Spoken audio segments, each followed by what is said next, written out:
En CM1, aujourd'hui, en grandeur et mesure, on reprend ce qu'on avait commencé sur les calculs de durée et sur la façon de déterminer des instants. Donc je vous propose en exercice le numéro 1 et 3, page 120, et le problème 6, 12 et 14 à la page 121. Alors, je vous rappelle, en méthode de résolution, ce que l'on privilégiait, c'était la méthode par schéma. D'accord? Avec exemple, un point de départ, des heures intermédiaires et l'état final, qu'on peut bien sûr faire à l'envers. Après, il y a la technique par calcul ou par conversion qui peut être efficace dans des situations simples où il n'y a pas trop de paramètres, où il n'y a pas de changement d'heure, des choses comme ça. Alors, on démarre avec un problème assez simple. Voici les dates de naissance et de mort de 3 personnes illustres. Donc Antoine de Saint-Exupéry, Marcel Pagnol et Marie Curie. Donc à chaque fois, vous avez la date de naissance et la date de décès.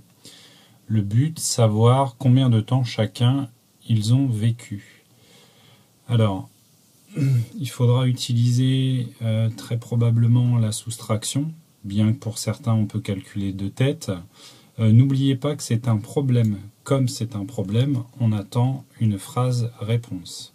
Ensuite, pour le problème numéro 3, Rossini, né en 1792, composa l'opéra Le Barbier de Séville en 1816.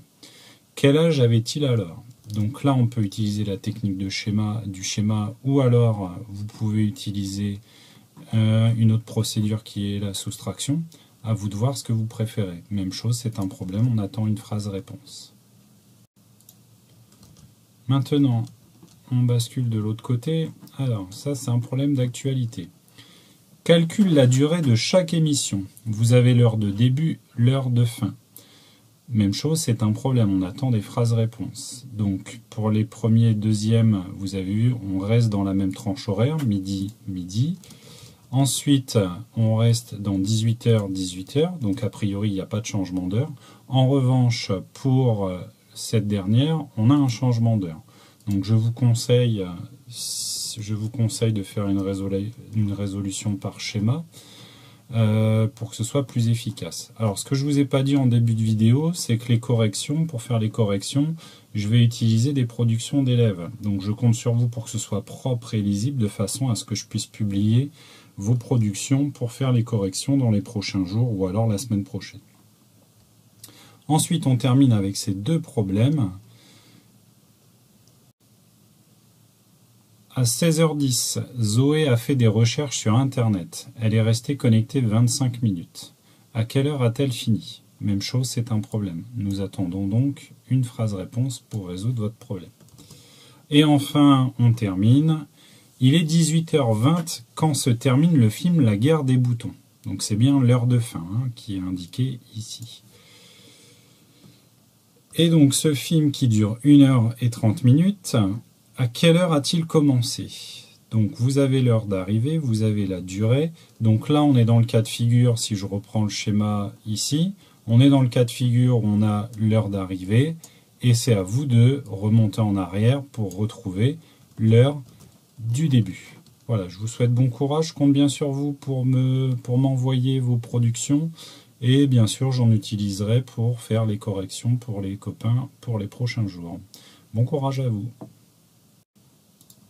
Ah oui, et si vous ne vous souvenez plus comment convertir des durées, je vous invite à aller voir cette vidéo réalisée par Jean-Yves Labouche, donc qui réexplique comment convertir des durées.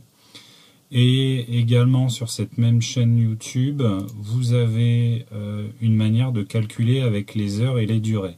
Alors attention, là c'est les méthodes par calcul, ce ne sont pas les méthodes par schéma. Les méthodes par schéma, vous avez la leçon, vous avez aussi le je retiens du livre. La méthode par schéma, il faut procéder de manière logique.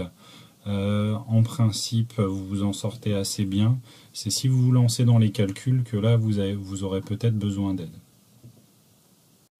Pour revenir au schéma, je vous mettrai quand même une vidéo qui reprend un peu la méthode que nous utilisons, mais elle est présentée différemment. Nous, on fait sous la forme d'une frise chronologique d'une ligne du temps plutôt, alors que cette démarche que vous verrez en vidéo, hein, qui est postée par Caroline Locher, c'est une méthode qui prend la forme d'un Z, avec, vous verrez, l'heure d'arrivée ici et l'heure de départ pardon, ici et l'heure d'arrivée ici. Et ensuite on retrouve le chemin nécessaire. Alors ça a des avantages et des inconvénients. C'est bien quand on cherche la durée. En revanche, quand on doit déterminer l'instant, ça peut être un peu plus compliqué. Alors après, si vous désirez, vous pouvez quand même voir cette vidéo, hein. Je vous invite à la voir si voilà, vous vous rappelez plus le fonctionnement du schéma. Mais en principe, ça devrait bien se passer. Vous connaissant, je sais que ça ira.